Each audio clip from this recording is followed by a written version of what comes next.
How much is my Jefferson Nickel worth? I've been wondering about this for years. And this video answers it, as it contains every nickel from 1938 to 1997. It's a very interesting video that captivates many collectors and coin enthusiasts. So, let's start with the very first coin, from 1938. This is the first Jefferson Nickel ever issued. The design was chosen by Felix Schlag, a portrait of Thomas Jefferson on the obverse and the Monticello house on the reverse.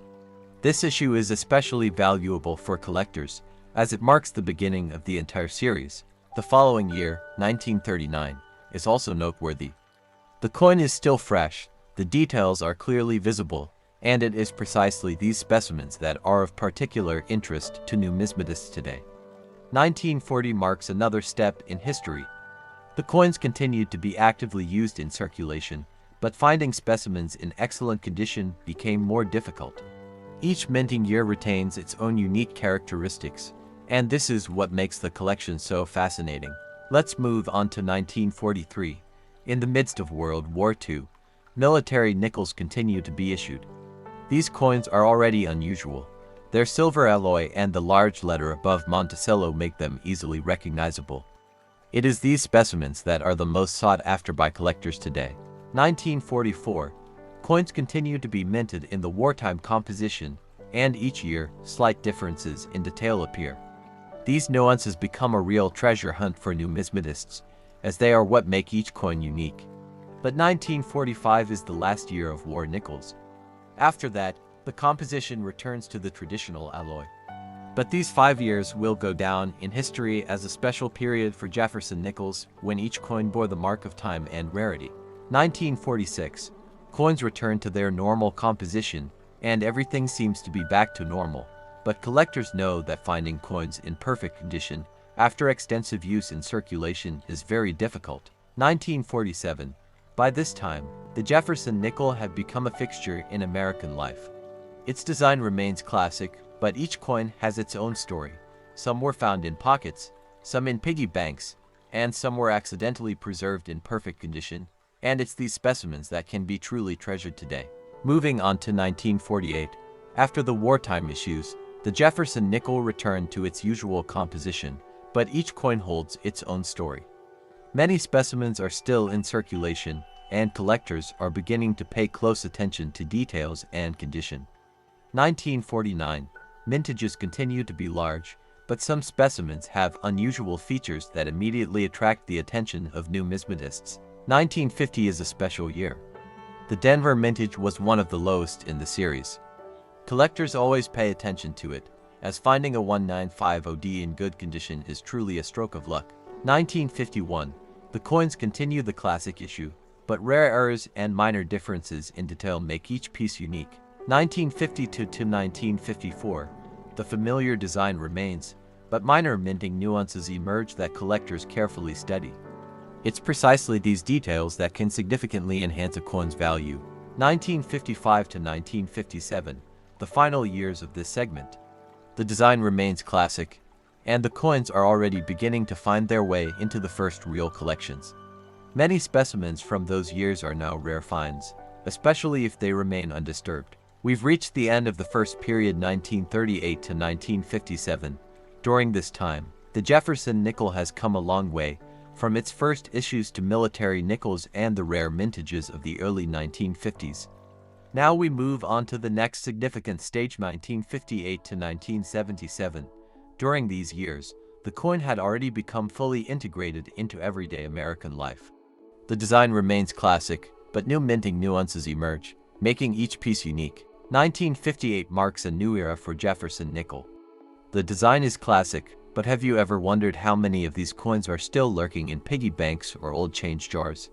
Sometimes what seems like ordinary change can turn out to be a real find. Do you own a 1958 coin? Has anyone had it BCGS or PCGS tested yet? 1959. This coin was also commonly circulated, but even among these commonplace specimens, rare specimens with interesting mintage features can be found. Did you know that mintage details can significantly affect its price?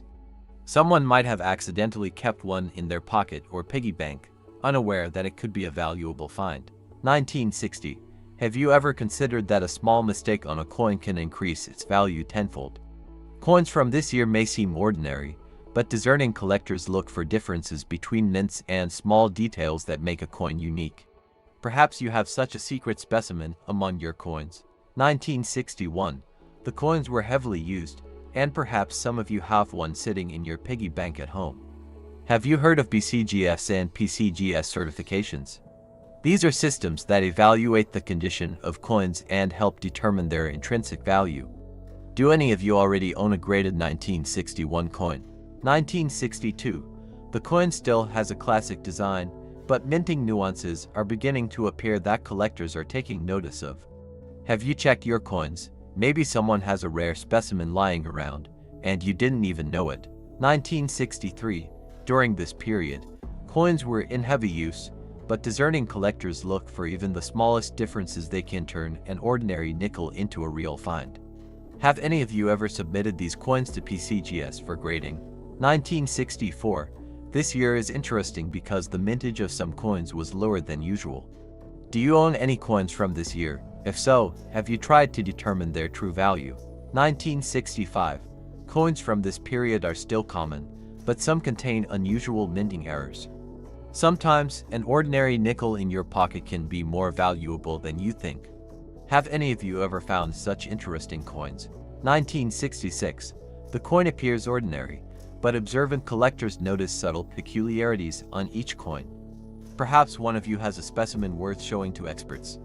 1967. These coins were widely circulated, and many simply don't realize they might have a rare coin at home. Have you had your coins checked by PCGS? 1968.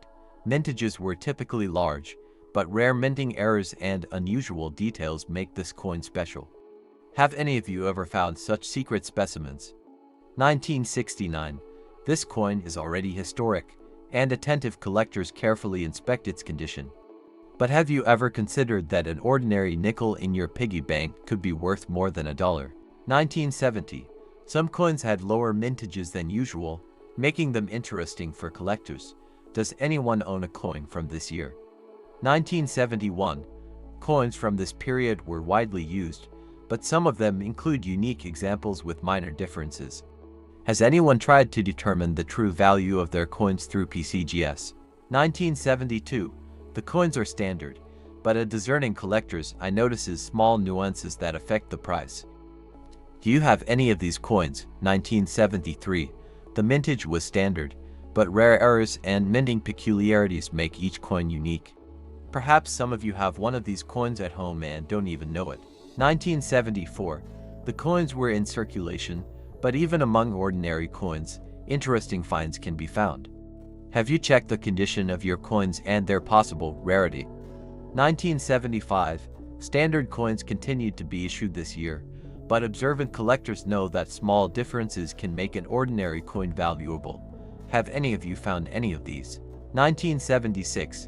It was a memorable year, and coins were issued with special features for collectors. Perhaps you have one of these specimens. It could be a real find.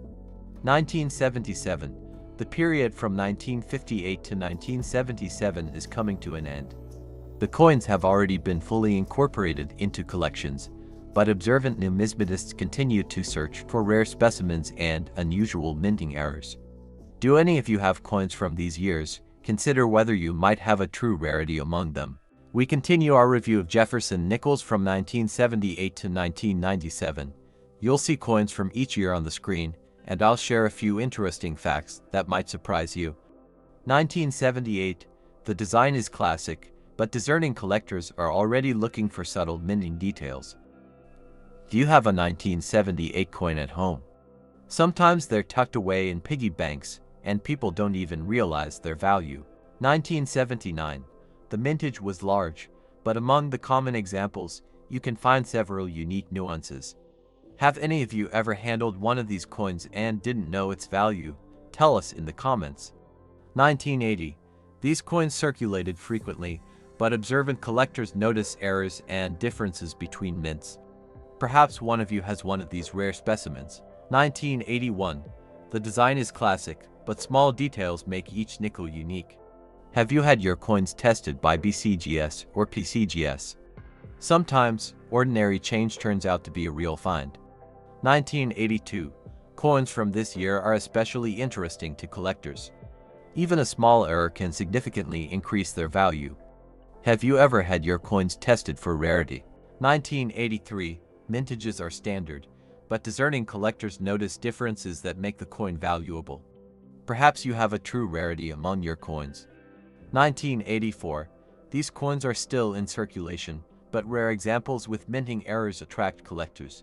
Do you have a coin from this year? 1985. The coins were heavily worn, but some are in near perfect condition. Check your coins, there might be a rarity hiding among them. 1986. Even a seemingly ordinary coin can have unusual details that increase its value.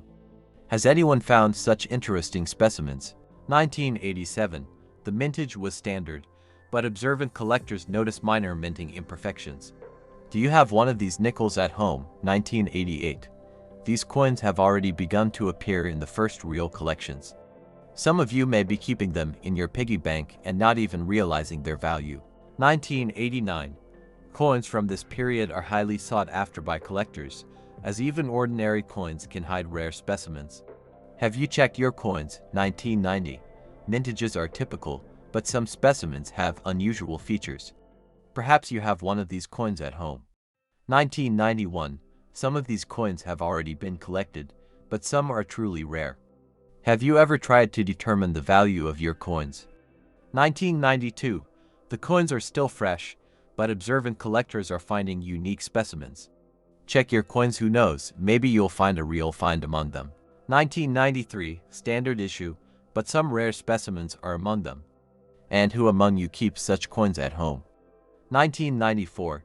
Coins from this period were still frequently seen in circulation, but discerning collectors pay attention to the small details that make a coin valuable. 1995. Mintages are standard, but rare errors and minting nuances make each coin unique. Have any of you checked your coins yet? 1996. The coin looks ordinary, but discerning collectors know that even a small detail can significantly increase its value. Do you have a coin from this year? 1997. So, we've reached the end of the period from 1978 to 1997. Coins from this period are now fully integrated into collections, but some truly rare specimens still exist. If you have some Jefferson nickels lying around and want to find out their value or list them for sale, check out our website, CoinCharip. It's a free classified site for buying and selling coins worldwide. The link is in the description. Your coins could be a real find.